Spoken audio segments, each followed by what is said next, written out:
हां, तर आजचा असा विषय आहे की सकाळचे 5 वाजलेत, आम्ही 3:30 वाजल्यापासून उठलो आहे. पण हे बांधाबांधीमध्ये ना एवढा वेळ झाला ना की आम्हाला नीट लवकर निघताच नाही आलं. आता हे असं तर बांधलं आहे, पण ह्या साईडने ओपन आहे. आम्हाला ह्या साईडने रस्सी भेटली नाही आहे, ती कमी पडली. ती एक आम्हाला भीती आहे. एक ह्या साईडला बांधलं आणि एक ह्या साईडला. हे सपोर्ट जे सॅडल स्टे आणि जो मागे टॉप रॅक लावला आहे मी, त्याच्याबद्दल सांगेन. पण आता सध्या आपण आपली जर्नी कंटिन्यू करूया. पुढे पण क्रॅश गार्ड लावून घेतलेत मी. मला हे करायचं होतं खूप दिवसापासून, पण ते होत नव्हतं. पण निघायच्या 2 दिवसाआधी मी हे सर्व करून आता निघतो आहे. निघूया आता आपल्या कोकणच्या राईडला. सध्या सुजातालाही खुश आहे, कारण तिच्या हातातलं जे सामान होतं सर्व, जे बॅग्स तिच्या पाठीवरती, माझ्या अंगावरती, ते सर्व आता इथे एक सेट झालं आहे. त्यामुळे आता बघूया किती मजा येते ह्या राईडला. तिच्या स्माईलवरून तर बघा किती खुश आहे. कारण दरवेळी ना मी उतरायचो तर तिला सतत उतरत राहायला लागायचं त्या गोष्टीवरून, आणि मग त्याच्यावरून चिडचिड व्हायची. आमची राईड एवढी काही खास नाही व्हायची. आता निघूयात. आपण आहोत सायनला. जाऊया चेंबूरच्या दिशेने, पनवेलला थांबूया, चहा वगैरे घेऊया आणि पुढे जाऊन नाश्ता करूया डायरेक्ट माणगावला. भेटूया पनवेलला. हा, तर आपण आहोत पळसपे फाट्याला. आता पळसपे फाटा जस्ट आपल्या मागे सुटला आहे. पळसपे फाटा आणि पनवेल जो डीमार्ट आहे तो जो पळसपे फाट्याला आहे तोच मागे. तर आता तुमच्या समक्ष बघा जरा, ट्रिप 0 करतो मी. ट्रिप 2 घेतला आहे मी. ट्रिप 2 0 करतो आणि आता आपण निघूया पुढे.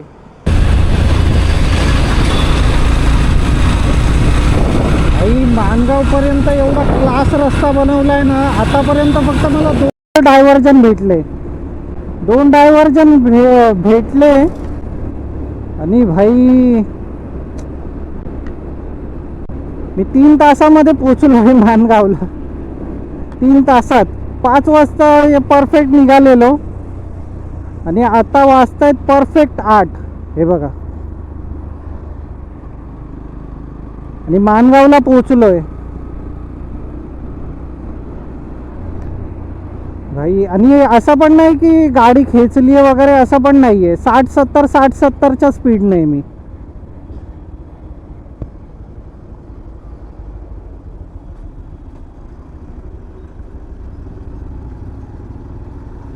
भाई काय रस्ते बनवलेत यार, खतरनाक. मधले जरा डायव्हर्जन पूर्ण झाले ना तर भाई मजाच येऊन जाईल. थांबायची गरजच नाही कुठे. कुठे आहे तो आपला हॉटेल?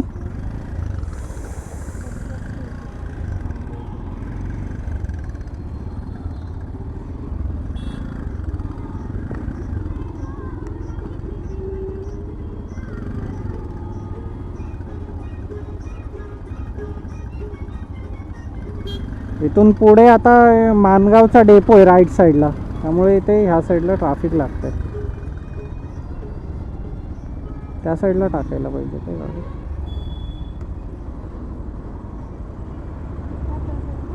हां,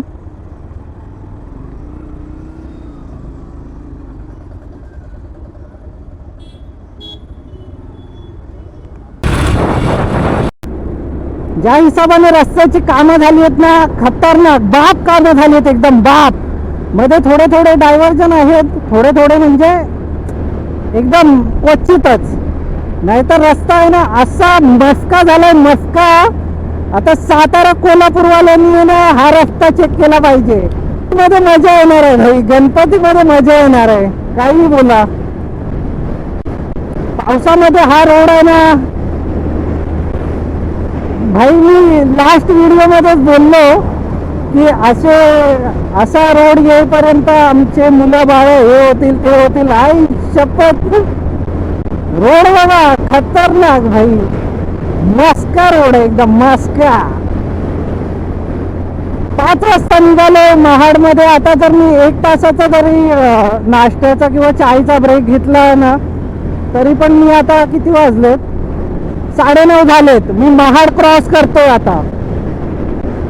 त्या हिशोबाने जर विचार करा, 4 तासात मी महाडला पोहोचलोय. 4 तासात.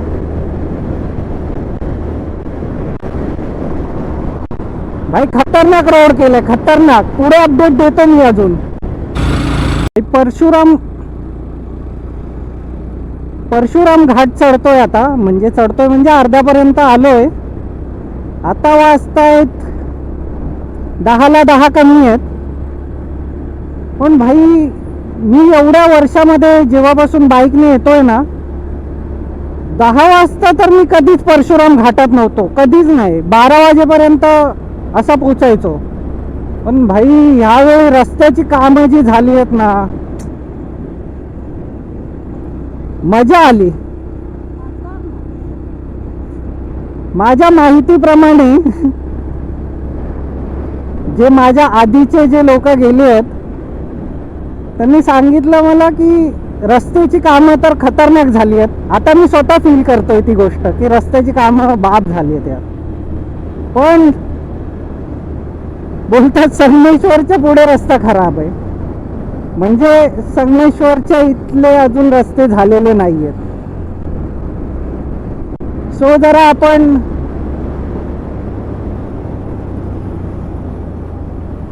तिथे, अरे मला जाऊ दे. नको जा तू. फुकट घाई करतोय. मी काय बोलत होतो, संगमेश्वरच्या इथून आहे ना पुढे रस्ते खराब आहेत.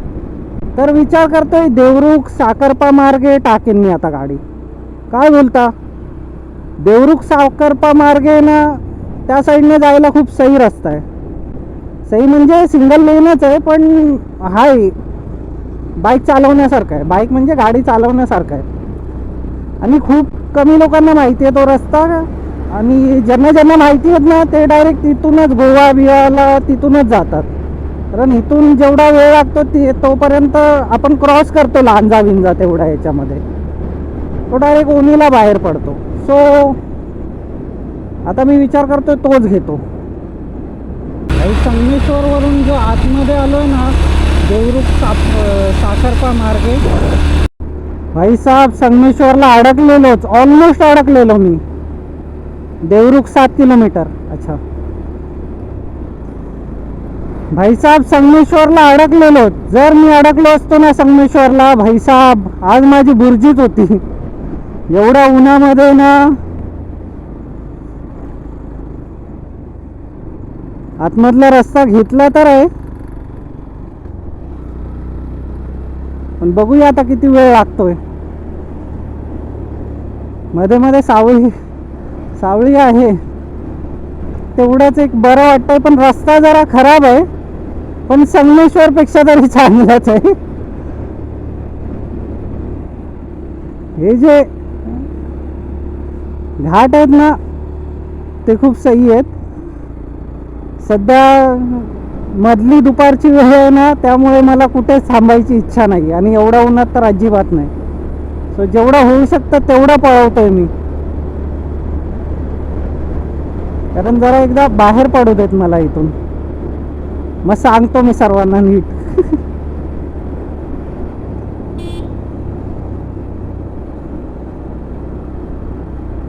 हॉटेल पण कुठे दिसत नाहीये. भूक लागली आहे. किती वाजलेत?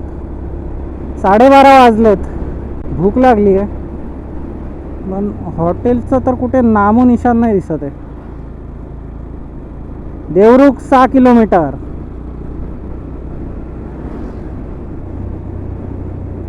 हे जरा सिटी सारखं वाटतं. इथे मे बी असू शकतं कुठे. सुजाता बघ जरा.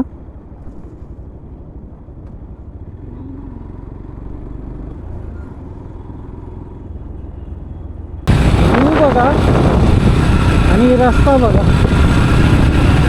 फक्त शेवटचे 50 किलोमीटर राहिलेत आणि हाताची हालत बघू शकता. काय कलर झालाय.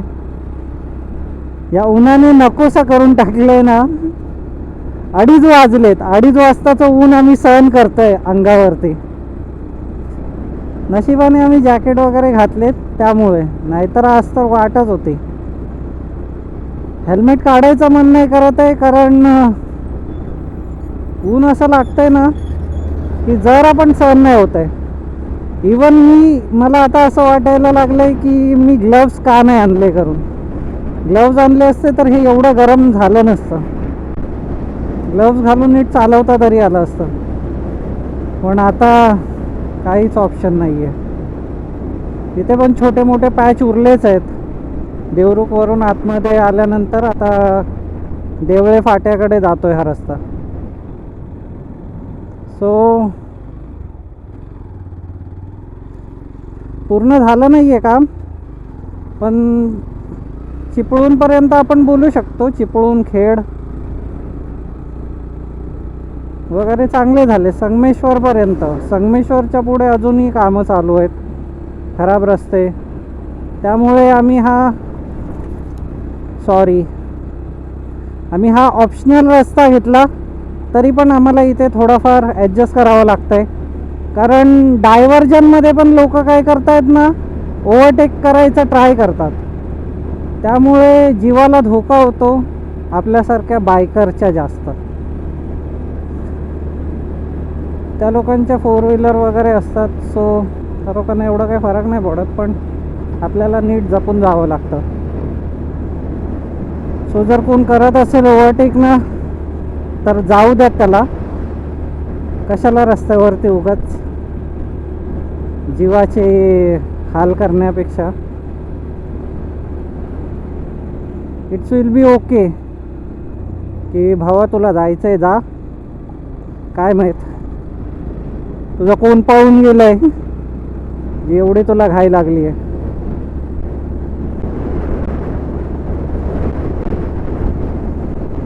व्ह्यू तर एन्जॉय करतोय, पण जो उन्हाचा मारा जो बसतोय ना, व्ह्यू बघा,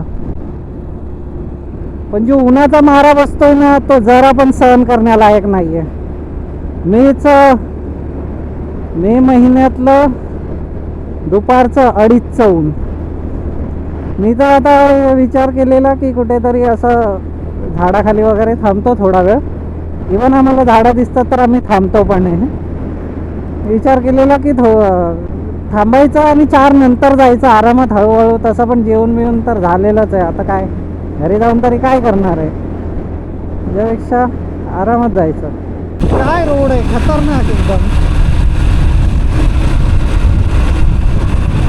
ॲक्च्युली आपण हा वाटूळ साईडने जातोय, तेव्हा हा लागतो. लास्ट टाइम पण लागलेला, पण मी शूट केलेलं नाही केलेलं मला काय आठवत नाही. सो आता मी परत, मला चान्स भेटला तर एकदम सरळ सरळ रोड आहे. कूल वाटतं बघायला.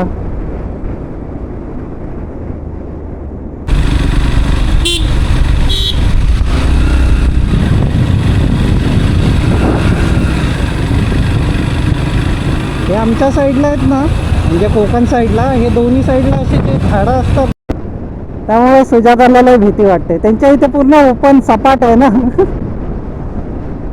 त्यामुळे सुजातालाही घाबरते की तुम्ही जंगलात राहता वगैरे वगैरे. आय वॉज लाईक जंगलात नाही म्हणत त्याला.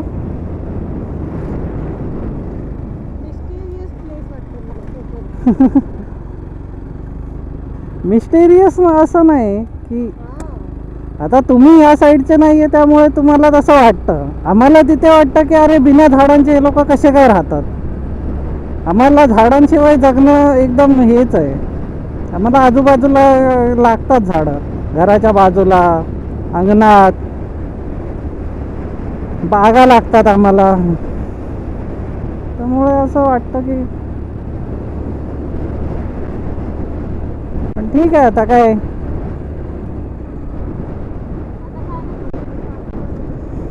फायनली मेन सीन म्हणजे ना 4 वाजत आलेत आणि आपण 10-1 किलोमीटर आहे आपल्या घरापासून. सो मला खूप बरं वाटतंय की एवढ्या दिवसानंतर मी कोकणात आलोय. लास्ट मी गणपतीमध्ये आलेलो कोकणामध्ये, त्याच्यानंतर आता येतोय परत गणपतीमध्ये येईन मी पुन्हा येईन. करवंद होती इथे पण असतील ना. थांब करवंद खाऊया थांब.